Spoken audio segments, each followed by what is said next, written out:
It's a pleasure and an honor to be speaking here today. As I said, this beautiful setting looks very luxury, and I'm happy to be able to share a few of our views about luxury digital marketing. Well, everyone knows in between that we have a lot of people surfing on internet. We are now 1.6 billion persons around the world surfing on the internet. But the question is more, is there business there? So I've put two figures here, which are turnover of two companies in the world in the luxury business. And I would like to ask you if you have an idea which one of these is making 300 million online sales per year. Is there any suggestion? Hublot, okay. Purely online sales. Well, a few ones know because they're working with me, but actually, the first one is Blue Nile.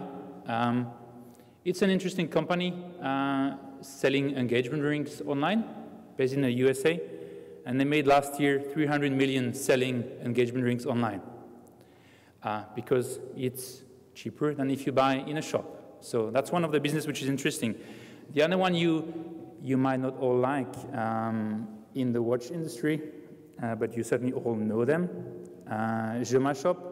It's a gray market online platform in the US which is selling all kinds of watches. So yes, there are people making a lot of money on the internet at the moment, selling online. But what is interesting is not only about internet being a sales channel, because we all know we're never going to sell 100% of our products online. What is more interesting is actually internet is not only a sales channel, but it's mostly a media. So when we think about the way people do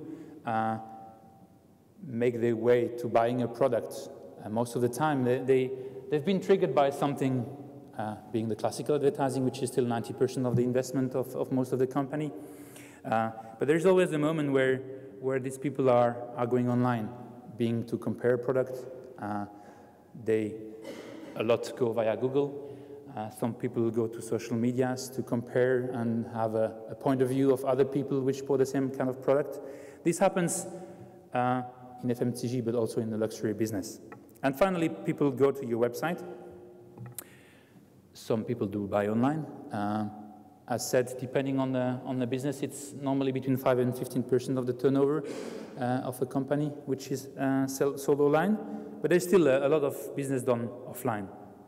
What is important here to remember is people at a point in their path to buying something, a luxury product or another product, they spend some time online to compare and have a look at things.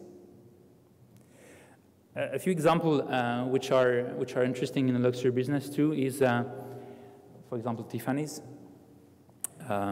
They sold $141 million online last year, which is about 10% of their total turnover. And Neiman Marcus, I don't know if you know this company, US-based retail luxury.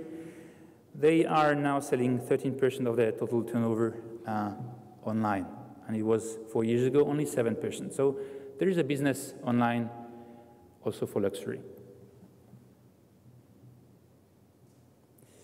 The next question is, well, we're speaking about luxury product, about a lot of fashion, but we're not really speaking of top-of-the-road product, which are, we say, for high-net-worth individuals. And the question is, how do people decide to buy a product where they're high-net-worth individuals? Any suggestions? What is the place you think people are getting information to buy a very high-end luxury product? Friends? Okay, that's certainly a good thing. Yeah. Any other proposition? Forums? Yes, definitely. Okay, I'll just show you. It's a study which was done by Unity Marketing and Google last year in the US with 1,000 millionaires, which were asked what is basically the sources they use before they buy a luxury product. And clearly, the first one is internet. Someone said that word of mouth, it's definitely one important thing. And what I was surprised at is the personal shopper is very at the end of the row. He's not doing a very good job, actually, although he gets paid for that. So that was my surprise in this slide. But interesting is to see that even if people don't buy online, they actually spend time to seek for product information or for service information at a time.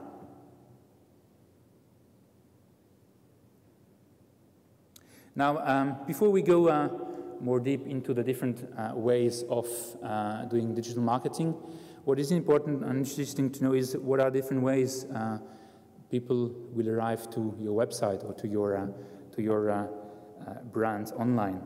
One is the classical one is they know the brand because you've been working a long time, building your awareness, and people do know your domain name. They'll find their way via browser. Some people will use Google to do that. Some people will see e-advertising to do that, to come to your website. Some people will receive a newsletter, a subject I'm not going to go very much deep today in. And more people exchange on social platforms, big Facebook or others. And finally, they reach your website. Not fortunately for social media, but the other way is normally they finally land to your website. What is interesting to know is now how are you going to build your share of voice on the internet with your website, and how are you going to capture potential buyers and audience. When we speak about online, we all know, because we all invest money in digital marketing. Actually, 25% of the leisure time of people nowadays is spent on internet, consuming medias. Okay, so 25% of the media consumption time is spent on internet, but the share of budget invested in general is about 10%. So we see that we're still a bit low on the percentage of budget we spent in online marketing.